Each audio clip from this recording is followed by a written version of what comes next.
Debra Meiburg, and I'm with Burge of Burge Family from Barossa Valley. Hi, Debra. Hi, how are you? Good. So tell me what's happening on the property.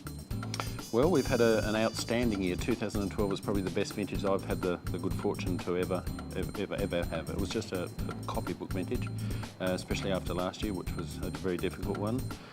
The vineyard looks the best it's ever been. I think probably from a good wet winter from last year, that was one of the positives out of a wet year. The subsoil moisture came back and the vineyard looks $1 million. Oh, brilliant. Now you've been organic for quite a while. How is that working for you? It's coming up 10 years. 10 years? I've had my wobbles every now and then, especially last year, but we didn't get any mould.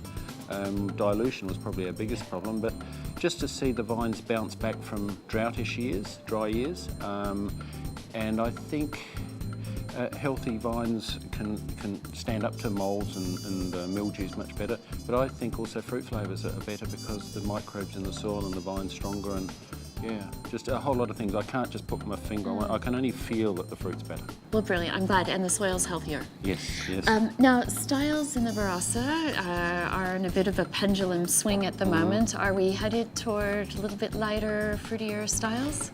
I'll go out on a limb and say I think we're making some of our best Shiraz we've ever made. I think we pushed the envelope and we probably got a bit of a kick in the bum about it.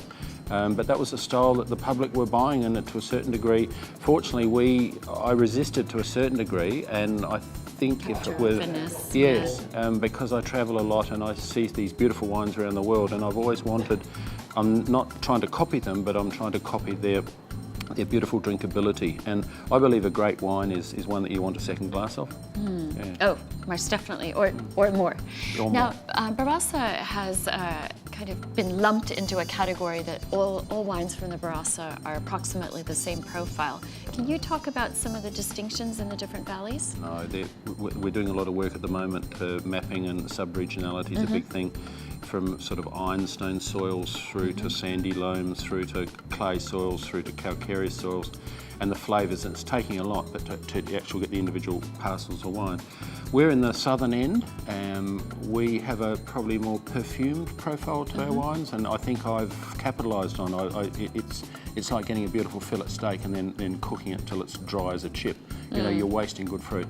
I think it's probably a 30 to 40 to 50 year project, but I think there's going to be a lot of more single site projects happening and more single site wines.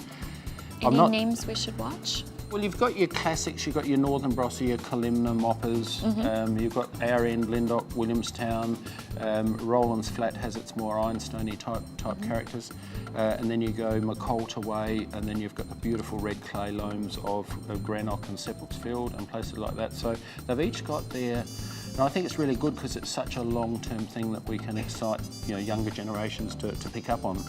And as much as I hate the term, we want that new edge, I think we're probably growing up as a wine region, because I think some of the younger generation are getting better definitions from their patch of dirt, because they're not selling it to and I don't want to be too political, they're not selling it to a big corporation then wax into a big blend. Yeah. We're getting down to this sub-regionality. It's very exciting. Oh, well, very exciting. Great. I'm glad to hear it. And thanks so much. My pleasure.